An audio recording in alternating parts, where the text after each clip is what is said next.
얼굴은 자, 일단은 7회 모의고사 자체가 이제 작년에 이제 뭐 6월 모의고사 볼 때 굉장히 좀 어렵다라고 해서 난리가 났었기 때문에 아마도 좀 많이 틀린 것 같아. 지금도 다 난리가 틀린 거 이제 한번 보면서 어느 부분이 좀 많이 어려웠느냐라는 거지. 공상원의 무사와 앞설. 뭐라고요?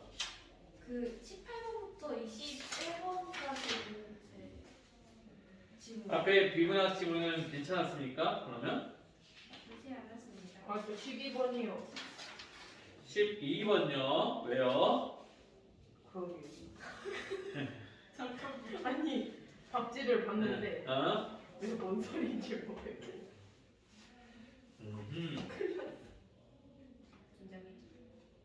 자, 그러면 여기서 진정하게 생각. 베카리아의 입장을 추론한 내용으로 추론 동그라미 쳐놔봐.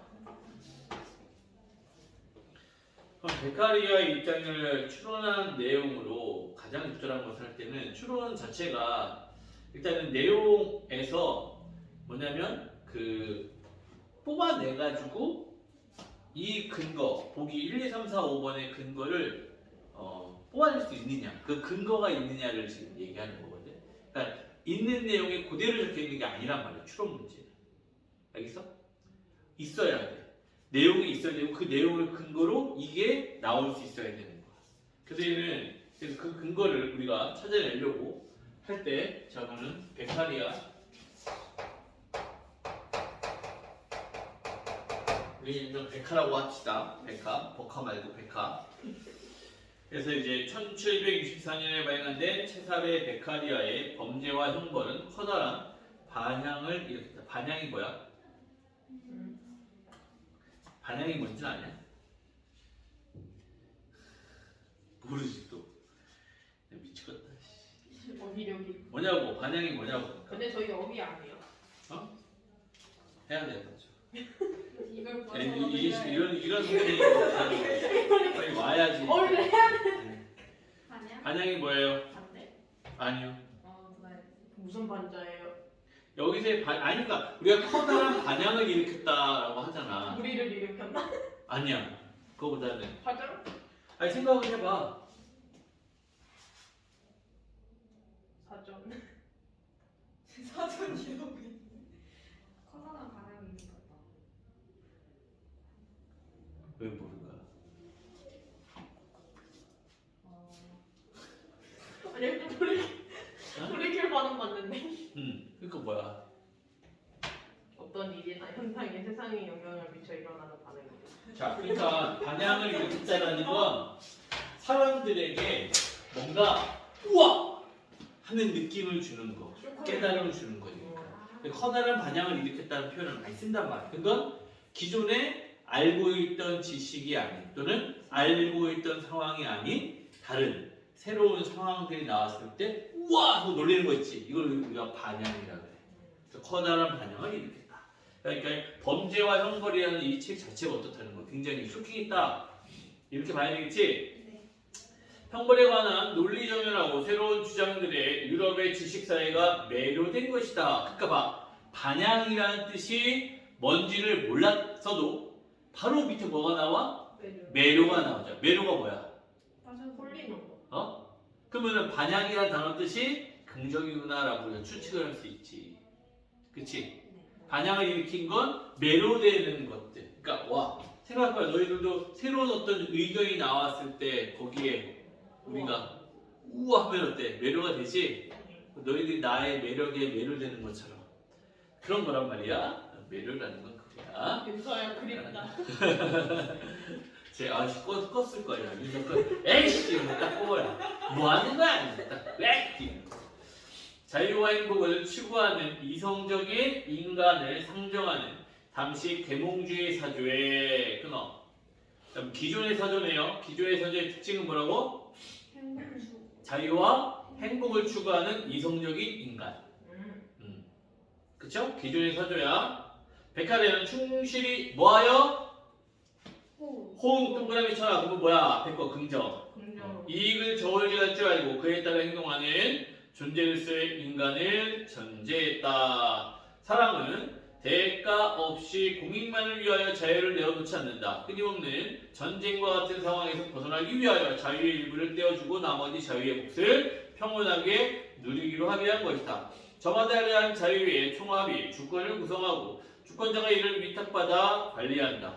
따라서 사회의 형성과 지속을 위한 조건이라 할 법은 저마다의 행복을 증진시킬 때 가장 잘 준수되며 전체 복리를 위해 법 위반자에게 설정된 것이 형벌이다. 이런 논증으로 베카리아는 형벌권의 행사는 양도의 범위를 벗어날 수 없다는 출발점을 세웠다. 형벌권의 행사는 뭐라고?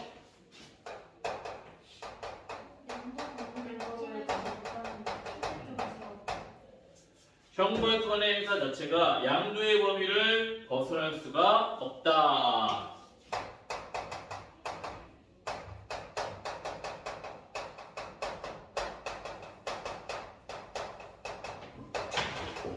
이 말이 뭔 말인지는 이제 밑에서 설명을 하겠지. 일단 백화가 맨 앞에 보면은 거기 계몽주의 사주에 뭐 한 거야? 호응이 있어요. 그렇죠? 네.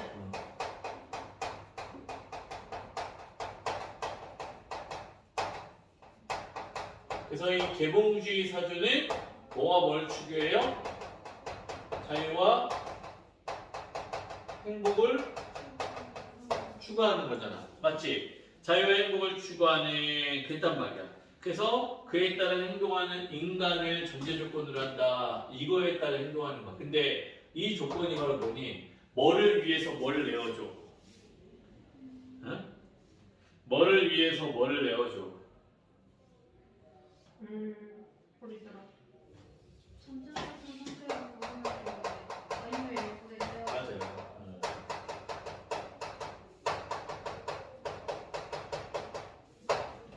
자유의 일부를 내주고 자유를 누리는 거야. 그럼 이게 뭐겠어? 행복이겠지 뭐. 그렇지? 자유의 일부를 내어주고 자유를 누리는 거야. 그러니까 어느 정도의 자유를 포기할 줄 알아야 내가 누리고 싶은 자유를 누릴 수 있다라는 거야. 이유는 사람들은 뭐 하지 않아? 거기 나오잖아. 사람들은 뭐 하지 않아? 대가 없이 공익만을 위하여 내놓지 않아. 그러니까 어떤 대가가 있어야 되는 거야. 그래서 이렇게 추구한다는 거. 그럼 이제 이 문단 한번 봐봐. 이 문단에 베카리아가 볼 때 형벌은 범죄가 일으킨 결과를 되돌려 놓을 수 없다. 또한 인간을 괴롭히는 것 자체가 그 목적인 것도 아니다. 형벌의 목적은 오로지 범죄자가 또다시 피해를 끼치지 못하도록 억제하고 다른 사람이 그 같은 행위를 하지 못하도록 예방하는 데 있을 뿐이다. 이 표시.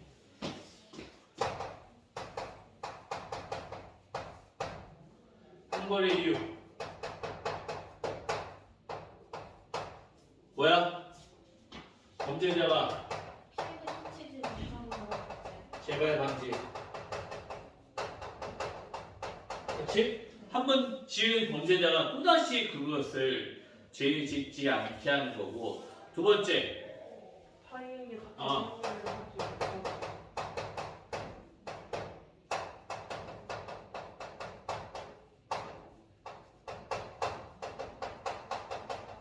왜? 너도 저랬다가는 끌려가. 너 함부로 여자애들만 그렇게 성추행하고 뭐야? 발찌차. 그 발찌를 보여줘야지. 그럼 그거 차고 다니면은 좀 불편하겠구나 하니까 안 하는 거지. 발찌보다 모가지에 채워. 뭘 안 해. 다 하지. 상놈시키들 그치? 그런 놈들이지. 바지 입으면 안 보인다니까요. 발찌. 맞아. 보이게 해놔야 되는데. 모가지에 찾아. 자, 그래서 이제 이는 범죄로 얻을 이득, 곧 공익이 있게 되는 그만큼의 손실보다 형벌이 가하는 손해가 조금이라도 크기만 하면 달성된다. 자, 뭐보다 더 커? 손실. 응? 공익이 있게 되는 손실. 어? 형벌이 가하는 손해가 크다. 그렇지. 형벌이 가하는 손해가 조금이라도 크면은 어떻게 돼? 무조건 달성이 된다는 거야. 그리고 이러한 손익관계를 누구나 알 수 있도록 처벌 세계는 명확히 성문법으로 규정되어야 하고 그 집행의 확실성도 갖추어야 한다. 결국 범죄를 가로막는 방벽으로 형벌을 바라보는 것이다.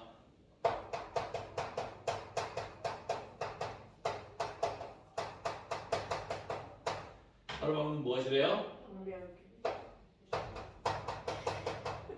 얘는 방자를 써놨어. 그게 바로 뭐라고요?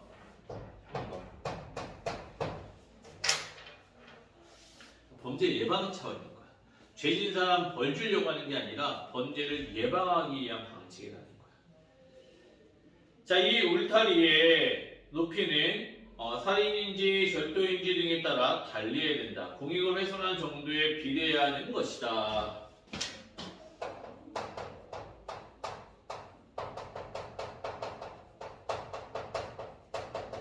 그래서 이제 처벌이 다르지? 각각의 처벌이. 자, 그것을 넘어서는 처벌은 포갑이며 불필요하다. 베카리아는 말한다. 상이한 피해를 일으키는 두 범죄에 동일한 형벌을 적용한다면 더 무거운 죄에 대한 억지력이 상실되지 않겠는가. 그러니까 이제 이 베카가 하는 말은 결국 뭐냐면 비례해야 더 큰 죄를 안 짓는다는 거야. 똑같이 처벌하면 어떻게 된다? 억제력이 살아. 그러니까 이형식일 거 크게 진짜. 오 싫다. 범죄를 지금 1년이다. 그럼 뭐야? 아씨 은행 털고 한 50억 털고 1년 살다 나오는 거야. 그럼 50억을 털면 어떻게 해야 돼? 50년을 가둬놔야지. 그거죠. 그래야 50억 털면 안 되겠구나 이렇게 되겠지. 50억 털었는데 50년 나쁘지 않은데.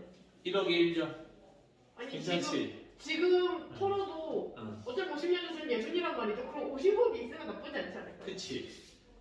그렇잖아. 근데 뺏기잖아요. 그러니까 이제 아니야 숨겨놓는 거지. 나쁘지 않네. 자식견하면 그래. 60년 쓸수 있는 거. 그래서 이제 그런 놈들이 많다라는 거지. 그리고 네. 거기서 이제 그 돈을 어떻게 갚느냐? 노역으로 갚아. 거기서 일하면은 하루 일당 얼마를 쳐줘. 근데 막 몇천억을 횡령한 사람들이 하루 일당이 막 5억 뭐 이렇게.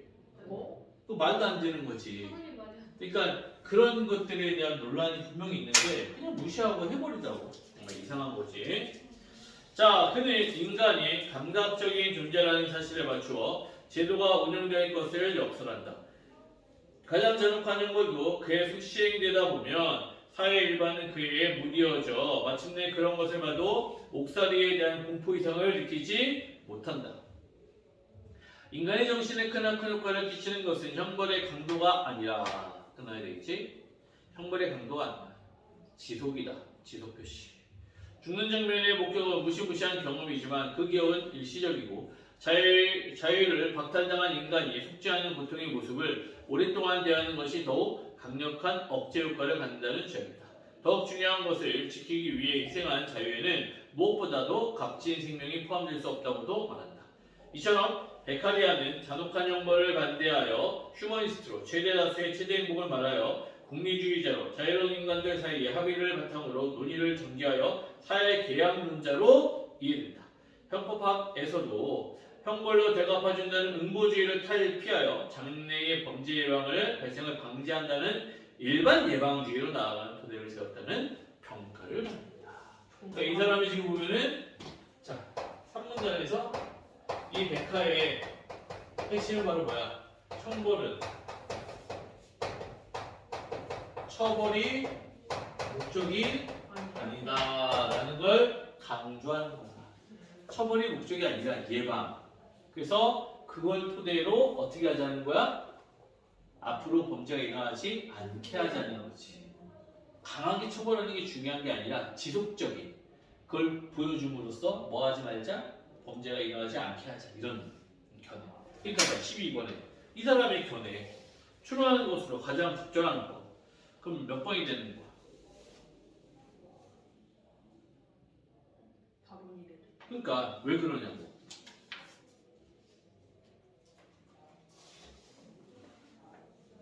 기본적으로 얘는 뭐야? 4번 내용이요. 얘는 사형에 대한 반대는 분명히 있겠지. 네. 그치? 그러면은 자 가장 큰 가치를 내어주는 합의가 있을 수 없다는 이유. 요게 이제 뭐니? 이 사람의 말에 핵심이 된단 말이야. 맞아? 그럼 뭐라고 돼 있어? 생명을 내어줄 얘가 지금 보면은 1문단에서 뭐라고 얘기했냐면은 이렇게 나와 있어요. 거기가 어디였니? 거기가 어디였지? A 부분 누리기로 합의한 것이다. 저마다 할애한 자유의 총합이 주권을 구성하고 주권자가 이를 위탁받아 관리하고 여기 있잖아. 네. 그러면 일단은 맨 밑에 베카리아는 형벌권 행사는 양도의 범위를 벗어날 수 없다는 출발을 세웠다. 그러니까 양도라는 건 내가 누구한테 주는 건데 그것의 총합이 뭐라 그랬어? 그 총합이 주권을 구성하고 그걸 위탁받아 관리하는 거거든. 그러면 4번에 가장 큰 가치를 내어주는 합의가 있을 수 없겠지. 왜냐하면 이거 모든 사람들이 뭐 하는 거야? 다 자기 것의 일부를 떼어주는 거기 때문에 가장 큰 총합이라고 모든 사람들이 다 내주는 거야. 그런 일은 있을 수가 없다라는 거지. 모든 사람이 다 용서를 해. 그런 거 있을 수가 있어 없어? 없다라는 거지. 그치? 그런 상황을 얘기하는 거란 말이야. 맞잖아. 그런 가장 큰 합의가 가치를 내주는 거는 있을 수 없어. 맞지? 그러니까 누구도 이제 다 죽여야 된다 뭐 이런 것도 안 되는 거고. 결국 자 여기도 보면 이게 나와 있어. 이 문단에서도 밑에서 공익을 훼손한 정도에 비례하는데 그것을 넘어서는 처벌은 포갑이고 불필요하다. 그러니까 이것도 포갑이고 불필요. 그러니까 우리가 생각할 때는 뭐야? 그런 정도의 사형을 매길 수도 있다라고 생각을 하겠지만 아니 그런 정도가 아니라는 거야. 알겠지? 그래서 이 사람은 결국 어떤 가장 큰 것을 이제 말하는 것이 아니라 막는 것을 얘기했기 때문에 그러니까 이런 문제가 되게 어려운 거지 사실은. 일단 사형을 비판하는 건 우리의 입장에서는 너무나 뻔해. 맞아. 근데 이게 1번도 있고 그 다음에 2번도 있고 3번도 있고 다 사형에 대한 부정적인 입장이란 말이야. 맞잖아. 근데 이 사람의 입장에서 바로 무엇이냐고 했을 때 이 글의 내용에서 일부씩을 떼와가지고 그것이 맞는지 아닌지를 봐야 된다는 거야. 알겠어? 저런 문제 너무 어렵지. 이거 그러니까 이거야. 작년도 6월 문제를 토대로 비문학이 많이 달라지는구나. 근데 그 전년도 비문학부터 이게 나타났거든. 수능 때 비문학이 굉장히 어려워졌어. 작년도 되게 어려웠고 비문학이. 지금 2년 연속 비문학이 이런 식으로 나오는 거야. 문제 지문에서 추론해야 되는 거. 뽑아내는 게 굉장히 어렵거든. 옛날과 달라졌어. 문제의 어떤 흐름 자체가. 굉장히 어려웠던 문제로 볼 수가 있어요. 이번에 스무고개가 나오는데 쉽지 않아. 해석해야 돼. 이번에 내신 망해서 정시 가야 되나 했는데 지금 정시도 빡빡치게 생겼네. 12에서 17번 여기네. 예? 18에서 21번 예. 일단 저 20번 틀렸어요. 저 엄청 이게 어려워요. 무사와 악사 무슨 내용인지 모르겠다 라는 거지. 자 일단 소설 한번 내용을 보도록 할게요. 이게 이제 어려운 내용일 수 있어. 왜냐면 뭔 소리인지 모르면 그래. 근데 얘는 결국 대화를 토대로 왜냐면 전체가 다 뭐야? 대화잖아. 네. 대화를 토대로 인물과의 관계 어떤 일이 있었는지를 파악하는 게 중요해. 한번 봐요. 자, 나 동그라미 기범이 죽기 전에 무슨 일이 있었는지 알기 위해 그가 살았던 구천동을 찾아간다. 자, 일단은 이런 거야. 지금 얘기했듯이 앞부분에 줄거리가 나올 때는 이게 이제 소설에서는 모두가 나오는 게 아니야. 반드시 필요한 정보가 있을 때만 나와. 그냥 나오는 게 아니야. 그래서 앞부분에 줄거리가 있다라는 건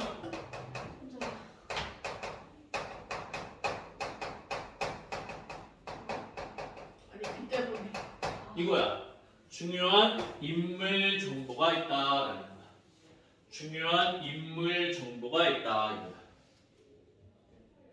알겠어? 그럼 자, 이 중요한 인물 정보가 여기 있는 걸 우리가 뽑아낼 줄 알아야 돼. 모든 소설의 앞부분에 줄거리 있을 때는 무조건 인물 잡고 그 인물의 중요한 정보를 잡아야 돼. 일단 나라는 인물 나왔어. 그리고 나가 뭐라 그랬어? 기범이 죽기 전에 그랬어. 그럼 일단은 기범이라는 인물과의 관계가 내가 있고 지금 어디로 갔다고 지금? 구천동을 찾아갔지, 그치? 자, 구천동이라는 공간으로 이동하고 있는 거야. 근데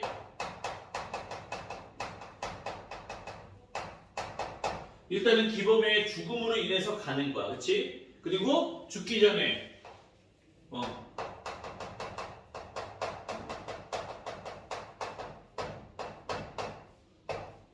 이것을 알기 위해 한다 라고 이제 표시를 해놓은 거야. 그 다음 자, 기범의 행적을 잘 알고 있는 임씨를 만나 사연을 듣기 전에 일규의 장례식 후에 있었던 기범과의 과거 일을 예상한다. 자, 일단은 나가 누구를 또 만나? 임씨를 만날 거야.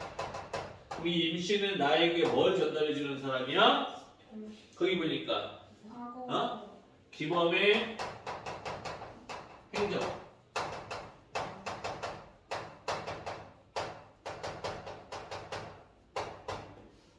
기범의 행적을 잘 알고 있는 임씨가 그랬으니까 기범의 행적을 알려줄 사람인 거지.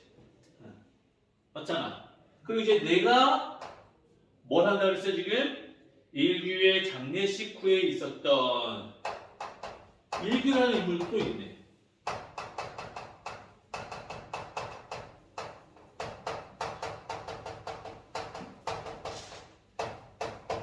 이거 이제 과거 회사. 그 얘도 죽은 거야. 야, 이거 되게 막 사건이 복잡하네. 자, 그래서 이제 기범과의 과거를 생각한다. 네가 일기를 어떻게 하냐? 네 관계 뭘 한다고 하면 일기를 이루느냐? 기범은 순간 잔을 던지고 미친 듯이 웃기 시작했다. 너무나 노련한 웃음이어서 나는 그때 꽤나 놀랐다. 기범이 그처럼 미친 듯이 웃는 것을 나는 그냥 처음 보았다. 그래, 네 말이 맞다. 나는 그놈을 입에 올릴 자격이 없다. 하지만 누가 그놈을 진심으로 사랑할 줄 아냐? 사랑한 줄 아냐? 너희냐? 너희가 그놈을 사랑한 줄 아냐? 나는 긴장했다. 그의 눈에서 번쩍이는 눈물을 보았기 때문이다. 너는 그놈이 아깝다고 했지만 나는 그놈이 죽어 세상 살 맛이 없어졌다. 나는 살기가 울적할 때마다 호응해서 그놈의 쌍판을 찾았다. 나는 그놈을 통해서만 살아가는 재미와 기쁨을 느꼈다. 그러나 그놈 역시 사정은 나하고 똑같았다. 나를 발길로 걷어쳤지만 그놈은 나를 잊은 적이 없다. 우리는 서로 사랑했지만 사랑하는 방법이 달랐을 뿐이다. 이게 뭐야 이것도. 자, 지금 보니까 기범과의 과거에 지금 과거의 선이잖아, 그렇지? 네. 기범이가 누구에 대한? 일규에 대한 뭘 드러내고 있어? 애정을 드러내고 있죠. 근데 그 애정 자체가 굉장히 어때? 애정 자체가 과격하지? 네. 분노에 막 이거 다 누가 이거 다 누가 얘기하는 거? 다 기범이가 얘기하는 거. 기범이가 계속 흥분하면서 얘기하는 거야. 그렇지? 서로 사랑했다 그랬고 나의 전부였고 일기에 대한 애정을 확 쏟아내고 있는 거야. 사랑하면 사랑하는 거지.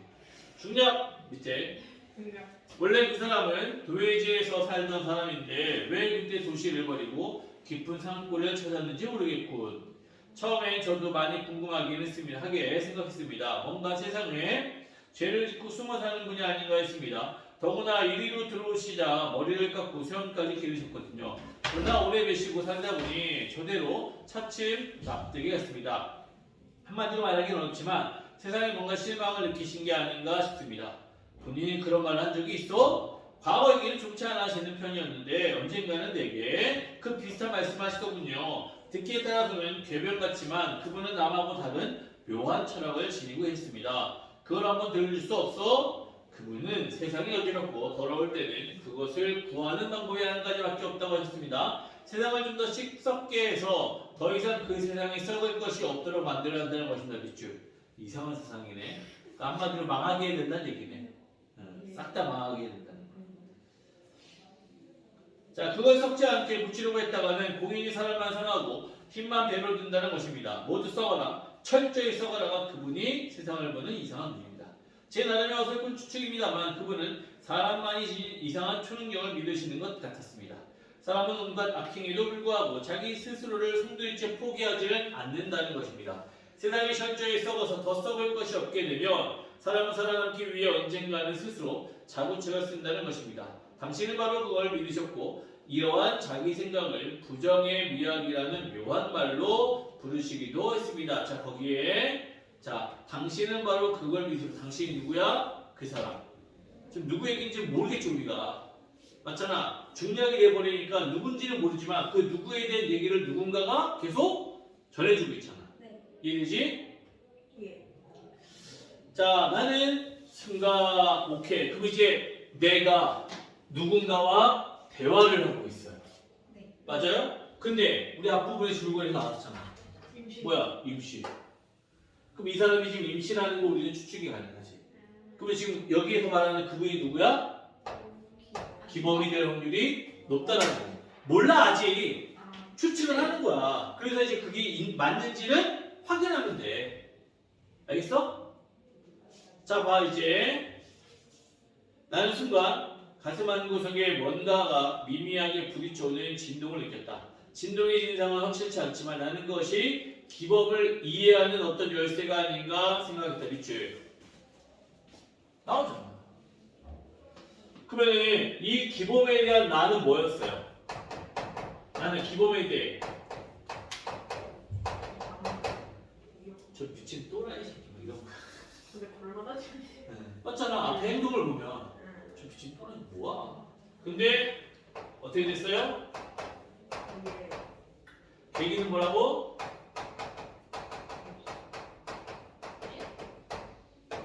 지금 임시 이야기를 듣고 나서 지금 이 이야기를 들으면서 뭔가 변하게 됐다는 거지. 뭔지 알겠지? 임시 이야기를 들으면서 변하고 있는 거야.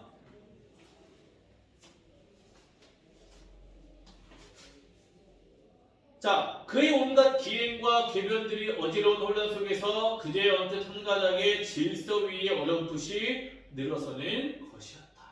자, 그 기존의 행동들이 이 사람의 말을 통해서 이해가 되기 시작했다는 거지. 자, 근데 세상에 대해 그런 생각을 지닌 사람이 갑자기 왜 세상을 등지고 이런 산 속에 박혀 사는 거요?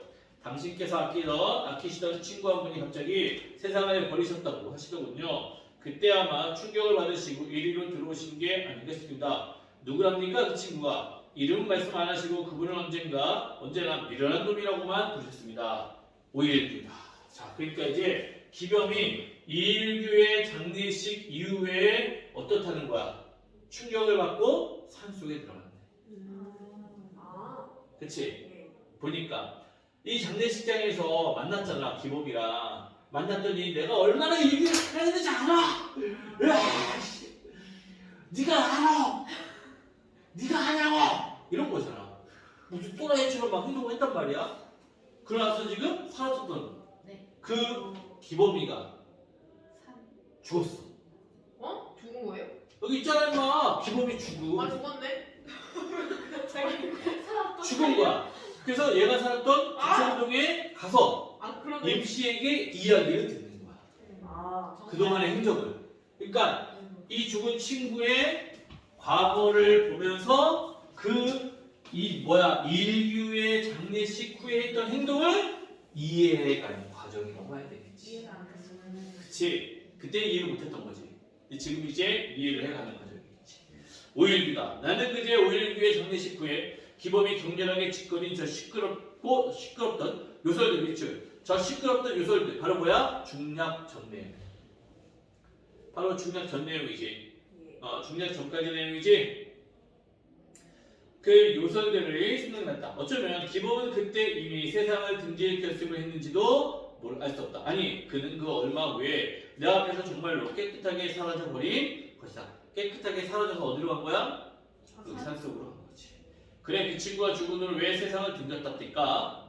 세상을 재미가 없어졌다고 하시더군요. 아, 친구분을 꽤나 좋아하셨던 모양입니다. 그 미련한 놈이 죽어버렸으니 자기도 앞으로 미련하게 살 밖에 없느라고 하셨습니다. 당신이 미련하다고 말씀하는 건 우습게 들리시겠지만 착한 일을 뜻하시는 것이었습니다. 그래서 이곳에 오는 사람이 갑자기 달라진 거요? 전 그분의 과거를 몰라서 어떻게 달라졌는지는 잘 모릅니다. 하지만 이곳에 오시는 분은 그분은 거의 남을 위해서만 사셨습니다. 제가 생명을 구한 것도 순전히 그분의 덕입니다. 나는 다시 기범이 시끄럽던 과거의 요설들이 생각났다. 세상을 항상 역으로만 바라보던 그의 난해성이, 거꾸로만 바라보던 난해성이 또 한 번 나를 혼란 속에 빠뜨린다. 그는 어쩌면 이 세상을 역순과 역행에 의해 누구보다 열심으로 가장 솔직하게 살다가는 것 같다. 표시. 나의 평가잖아. 그 얘기 앞과서는 등과 배가 서로 맞붙은 동질의 것이었는지도 알 수 없다. 그는 앞과선 중 아무것도 믿지 않았고 오직 믿은 것이라고는 세상에는 아무것도 믿을 것이 없다는 사실뿐이었다. 그와 오일기가 맞부딪혔을 때 오일기가 해체되는 것은 너무나 당연하다. 그것은 가장 비열한 삶이 가장 올바른 삶을 해체시키는 역설적인 예인 것이다. 마지막 줄 무슨 말하고? 무슨 말이야? 마지막 무슨 말이냐고. 그와 오일기와 맞부딪혔을 때 오일기가 해체되는 건 너무나 당연해. 가장 비열한 삶이 가장 올바른 삶을 해체시키는 역설적인 예. 마지막에 이 말은 결국 누구의 죽음으로 인해 일개의 죽음으로 인해 기범이는 완전히 해체가 됐어. 기존의 기범이는 사라지게 된 거나 마찬가지라는 거지. 기범이는 그 일귀의 죽음이 꽤나 충격적이었던 거야. 그리고 그 충격으로 인해 산에 와서 완전히 다른 삶을 살다가 가게 되었다. 이런 걸 나는 임씨를 통해 듣게 되었다. 얘는 1인칭 주인공이야, 관찰자야? 관찰자? 당연히 누구 얘기하고 있어 지금? 내가 기범이랑 지금 뭐야? 기범이 얘기하는 거지. 네. 그럼 기범이가 주인공이 돼야지. 네. 그럼 나는 관찰자야. 그러면 자 A의 소수상의 특징 18번 같은 경우 A의 소수상의 특징 뭐야? 이게 왜 몇 번이야 이거? 2번. 왜 2번이냐고? 일단 이야기의 내부 사주자. 깨가 나와. 맞지? 나오고 그 다음에 평가 내려. 인물에 대한 평가 나왔지. 관념적으로 서술 비축.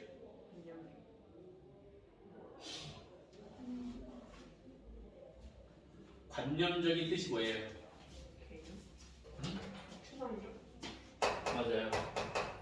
자, 관념적이라는 거 나오면 볼관 생각념 보고 생각을 하는 거. 그러면 객관적인 걸 보고 주관적인 평가를 내린다. 그렇기 때문에 이 관념적이라는 건 추상적인 생각 또는 철학적인 생각들이 여기다 해당된다. 구체적이지 않아 관념적인. 알겠어? 예. 응. 그래서 정답이 2번이었던 거고. 19번 누가 틀렸다 그랬어? 저요. 자 여기 보면은 4번이 왜 틀렸냐? 리을 봐봐 리을. 아니 그는 얼마 후에 내 앞에서 정말 깨끗하게 사라져버렸다. 약속을 곧바로 실행에 옮긴 행위에 대해 놀라움을 전하는 거야? 아니요. 아니잖아. 그걸 나는 믿었어 안 믿었어? 안 믿었어. 안 믿었지. 그치? 응? 그렇게 말을 했었는데 그렇게 가니까 뭐야 그냥 신기한 거지. 근데 이게 약속이 아니었어. 혼자 짓거린 거지. 나 빨리 사라져 줄게 이렇게 아니라고. 그렇죠. 혼자서 짓거린 말이 실천에 옮겨지니까 놀랬을 뿐이다. 그 다음 20번은 지금 누가 틀렸어요? 저요. 왜 틀렸어요? 잠시만요. 다시 볼게요. A가 뭐예요? A가 묘한 철학. 그치? 그분은 남하고 다른 묘한 철학. B는 요설들 앞에 이야기. 그 묘한 철학이 뭐라고 했어? 인지표. 다 뒤져라. 다 썩어 문드러져라. 네. 맞잖아. 예. 그래서 20번의 정답이 1번. A에 대한 나의 이해.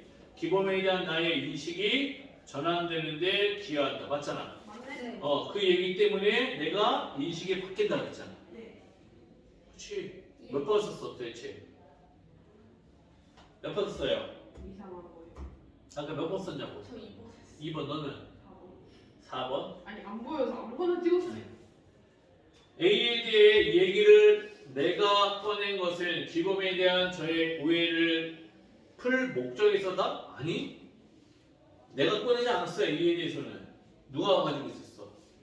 이 사람 임씨가 얘기하는 거야. 뭐야 갑자기? 전혀 아니잖아 아저씨. 그러네요. 맞지? 저가 A로 인해 기범을 오해한다면 나는 B에 의해 기범을 이해한다. 뭐야? 갑자기. 응. 둘다 있어. 노래도 안 맞았잖아. 자 21번은요 누가 틀렸어요? 안 맞았어요. 다 맞았어요? 네. 자 5번이 왜 틀렸어요? 뭐였지?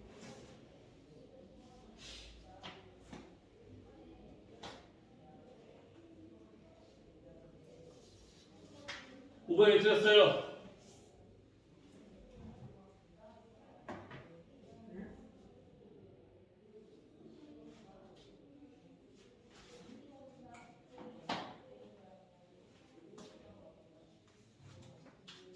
틀렸다고. 틀렸다고 그랬잖아. 뒤에 볼 거야 안 돼. 자, 일단 보기에 그 말이 있냐는 거지. 보기 없길래 그냥 이거 찍었네. 자, 일단 여기 보면은 기범의 믿음은 동일시를 통한 성취감. 자, 보기에 보면 동일시가 나온단 말이야. 네. 맞지? 자신을 동일시한다. 이를 통해 심리적 위안이나 성취감을 느끼기도 하지만 그렇잖아. 그 성취감은 있어. 동일시를 통한 성취감이 있어. 네. 그 상대로부터 외면받거나 부재한 상황에서 마음의 상처를 입니다. 이때 동일시의 상대를 부정하거나 외면당하지 않았다고 자신의 처지를 합리화한다. 관심을 다른 데로 돌려 상황에서 아예 벗어나고자 한다. 무사알세는 기범이 보이는 기회가 개변은 일규를 동일시하려는 상대로 의식한 데서 비롯한 것으로 볼 수 있다. 그러니까 일규를 동일시했을 때 나타나는 결과는 이 보기 위에 있는 사례 중에 하나라는 얘기인 거야. 맞잖아. 근데 그 동일시할 때 얘는 지금 뭐야? 일규를 막 욕하고 나를 내가 얼마나 사랑했는지 알아 막 이렇게 했잖아. 네. 근데 그것이 여기 5번처럼 이상한 초능력에 대한 기범의 믿음은 그랬지. 네. 동일시를 통한 성취가. 기범은 기범은 일규에게 동일시하려고 했어. 네. 맞지? 이해자인데. 네. 그럼 이게 이상한 초능력에 대한 기범의 믿음이 동일시라고 볼 수 있어? 이상한 초능력이 뭐라 그랬어? 자석으로 저를. 응? 그거. 사람만이 이상한 초능력을 믿으시는 것 같았습니다. 이 이상한 초능력이라는 게 바로 뭐라고? 송두리째 포기하지 않는다라고 했잖아. 그치? 근데 일규는 어떻게 됐어? 죽었잖아. 그럼 이것은 일규가 죽은 뒤에 가진 누구의 생각? 누구의 생각? 기범이의 생각. 그러니까 기범이 일규를 동일시하려고 했다라는 장면에서 이 부분은 어울리지 않지. 왜? 기범이 일규는 뭐 지금 보니까 자살한 거야. 자살이에요. 자살을 봐야지. 자기가 스스로 목숨을 끊었다 그랬잖아. 친구가. 응? 여기 나오지 않았어? 여기 누가 죽었다고 했잖아. 어딨어? 응? 예. 어디 갔어? 여기 갑자기 세상을 버리셨다고 하더군 여기. 아, 버리셨다고. 세상을 버렸다는 거니까 주체적인 거니까 아닌데. 그 부분에서 이제 우리가 자살로 우리가 추측을 할 수 있겠지. 아이고 왜 그러면 이제 그런 부분들이 친구로서는 너무 안타깝지. 맞지? 그런 내용이 되는 거야. 이해됐어요? 자, 뒤에 22에서 27번. 뭐라고? 아니에요. 22에서 27번. 20번이 좀. 뭐가요? 26번이 좀 헷갈려요. 26번 또 25번. 자, 일단은 지금 여기에서 모르는 시 다 모르지. 아니 유리공을 했지 않나? 어. 들어봤는데. 잘 모르지. 자, 김시습의 유객 뜻이 뭐야? 돈이 많. 손님이 있어요. 21자에 손님 객자니까 손님이 있어요. 근데 그 손님이 뭐냐? 나그네라고 봐야 위에 나오잖아. 청명사 나그네 손님. 자, 청평사의 나그네 봄산을 마음대로 논이네. 고요한 외로운 탑에 산세의 지적이고 흐르는 작은 데에 꽃잎 떨어지네. 좋은 나무는 떼알아 잎이 알아 고단하고 향기로운 버섯은 비 맞아 부드럽네. 그러면 3행부터 6행까지 묶으세요. 3행에서 6행까지는 어디의 이미지? 바로 위에 있잖아. 봄산의 이미지. 그치? 봄산의 이미지. 긍정적, 부정적. 긍정적. 시읍줄이며 신선골짝 들어서니 나의 백년근식. 신선골짝 네모 어디야? 어?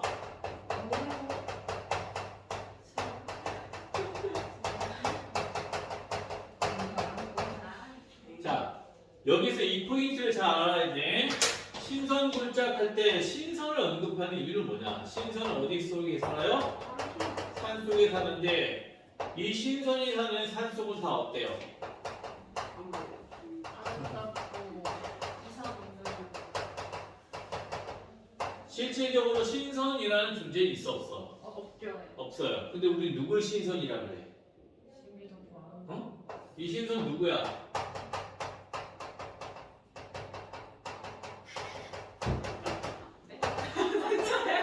이 사람들이 신선이야. 지금도 있어. 그러니까 우리가 볼 때 저 사람들은 뭐야? 이상한 사람들이지. 근데 그 사람들은 거기서 뭐하고 살아? 만족하게 산단 말이야. 네. 그러면은 이 사람들이 아무데나 들어가냐? 아니 그건 아니거든. 보고 사고요. 아주 자기가 살기에 좀 경치가 뛰어나고 뭔가 자연이 막 우리 잘 이런 데지. 그런 데 들어가 산단 말이야. 맞지? 네. 안 싸우면 다행이야라는 프로그램 알아 혹시?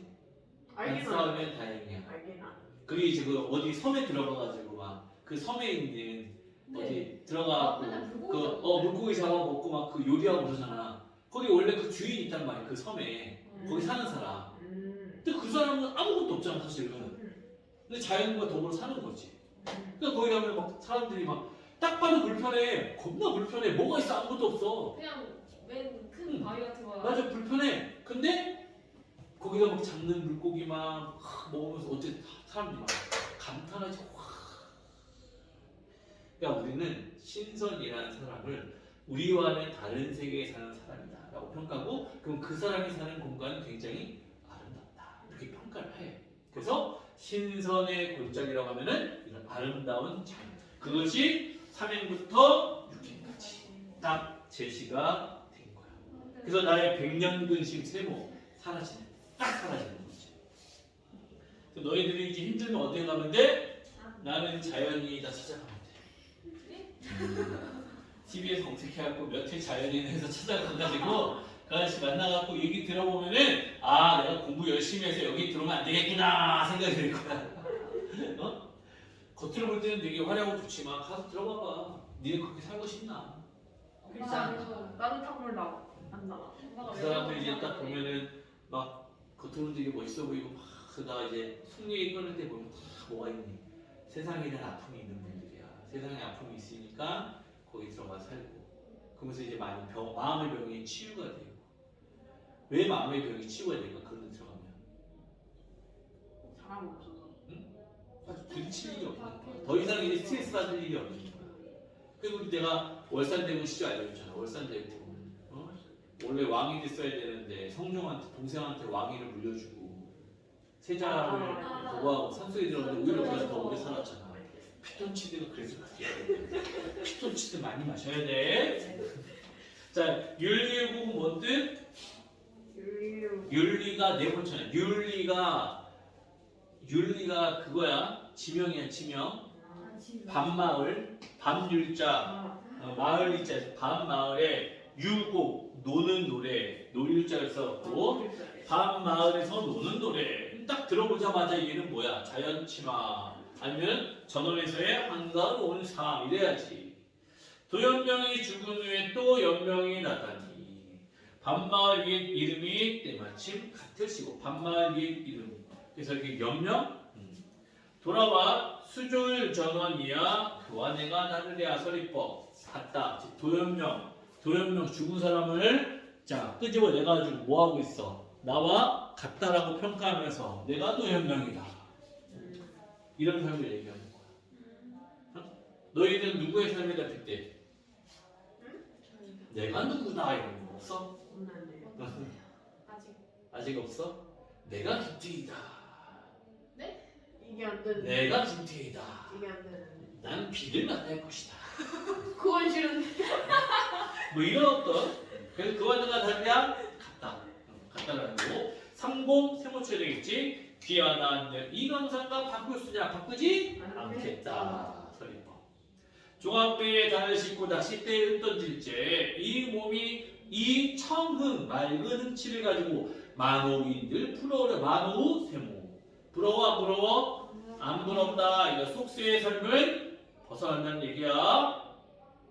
어지럽고 시끄러운 부사 역시 세모 다 주원에 던지고 필마 추풍에 채를 쳐 돌아오니 표시 어디에? 이 윤리 여기로 자 돌아오니 아무리 메인새 놓였다고 이대로 시원하냐 서리퍼 메인새와 나를 뭐하고 있어? 비교 누가 더? 내가 더 뭐하다? 시원하다는 건 어떤 의미? 응? 자유롭다 이거지. 메인새가 놓이는 것은 자유로운 거잖아. 나도 구속에서 벗어났다. 자유롭다 이 얘기지. 자, 새 벗을 가지 꺾어 낚은 고기 끼어들고 주가를 찾으러 낡은 다리 건너가니 온 굴에 살굽고 저 쌓이니 갈 길 몰라 하느라. 이 사람 어디 가고 있어? 그럼 이제 새 벗을 가지 꺾고 낚은 고기 끼어들고 고기 동그라미 뭐 한 거야? 자연에서 낚시해가지고 얻었지? 낚시 좀 했나봐. 주가를 찾으러 가니까 어디로 가? 술집에 가는 거야. 가다가 뭘 봐요? 살구꽃이 졌어요. 대전축 배경. 봄.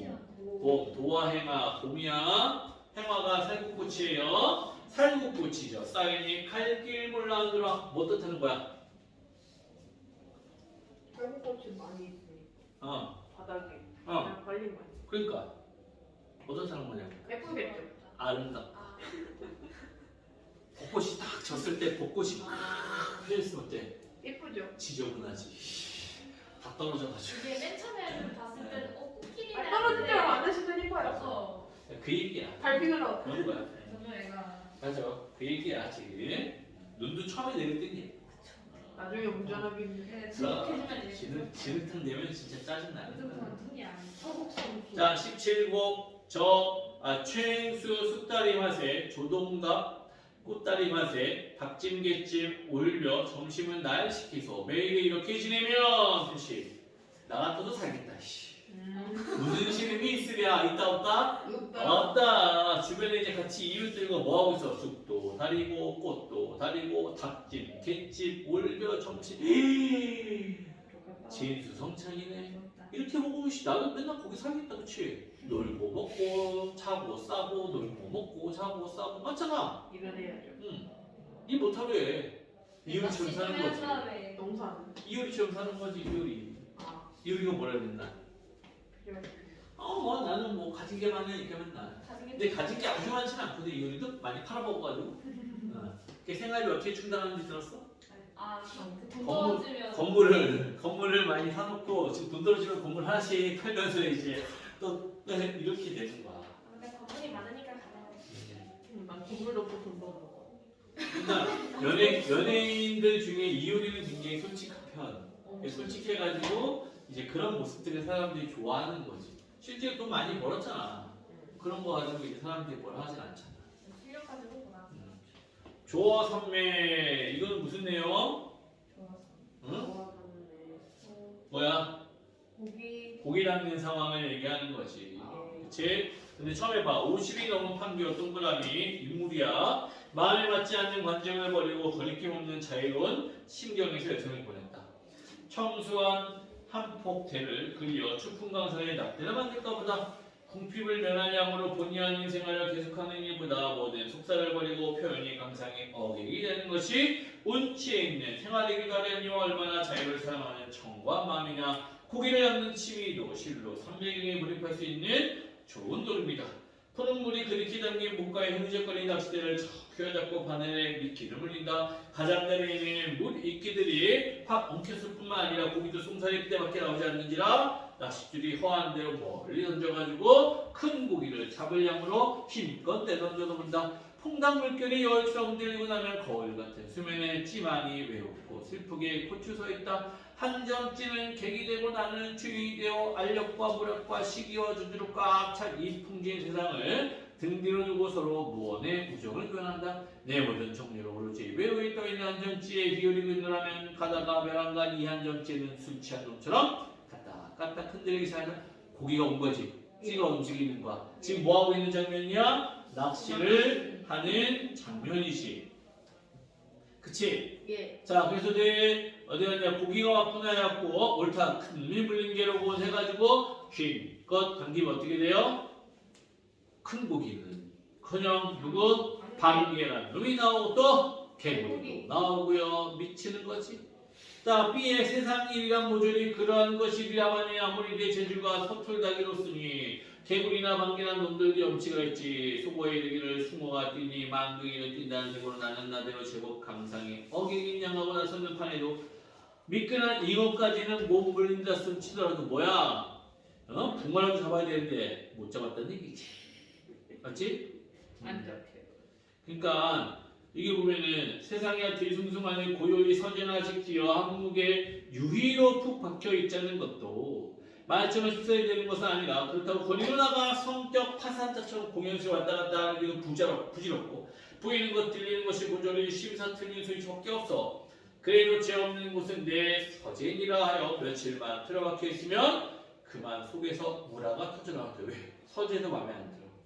위진간의 심산벽촌에 응하여 청담이나 있었던 그녀의 심경을 한 때는 욕을 한 적도 있었으나 막상 나 자신이 그런 심경에 처해 있고 보니 고인의 불우한 그 심정을 넉넉히 동감하게 된다. 이제 뭐야?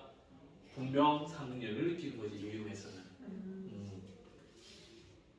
자 지금 보면은 이 사람이 뭐를 하고 있는 거냐? 자연에 머물며 살고 있는 건데 그 자연에서 낚시질을 하네. 낚시를 하면서 어떤 깨달음에 대해 얘기하고 있는 거야. 얘가. 자, 그럼 이제 여기서 22에서 27번 중에 어떤 문제? 26번 어떤 거? 26번 어떤 거? 읽을 때 A랑 B에 대해서 이해를 잘 못했어. 지금은 알겠어? 그러면 좀 찾아가지고 몇 번? 응? A에서 실망감 있어 없어? 실망감 있어 없어 A? 큰 고기 잡으려고 했는데 못 잡았잖아. 맞지? 예. 그럼 B에서 어떻게 됐어? 그거에 대해서 한판. 그치 한탄으로 이어지잖아. 그래서 3번이야. 한탄하고 있잖아. 또 27번? 어? 네. 27번도 빠졌어 틀렸어? 틀렸어요. 틀렸지. 자 2번이 왜 틀렸어요?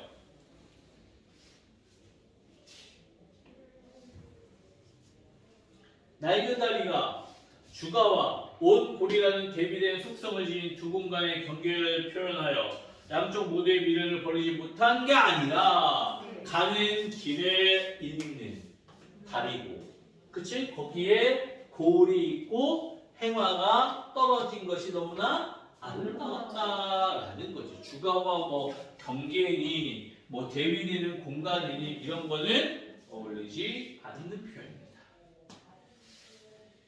다 됐습니까 그러면? 네. 자, 그 다음에 28에서 31번 지문은 어때요? 우리가 했던 거야. 채봉감별고 기억나? 네. 채봉감별고 우리가 알 거야. 그 다음에 했는데. 32에서 34는 우리 했었지. 예. 대장간이로 했었지. 네. 맞죠? 예. 몇 분이에요? 59분이 7시. 우리 10시까지지. 네. 네, 잠깐 쉬었다 오면 이제 연결해서 하도록 할게요. 잠깐만 쉬어요.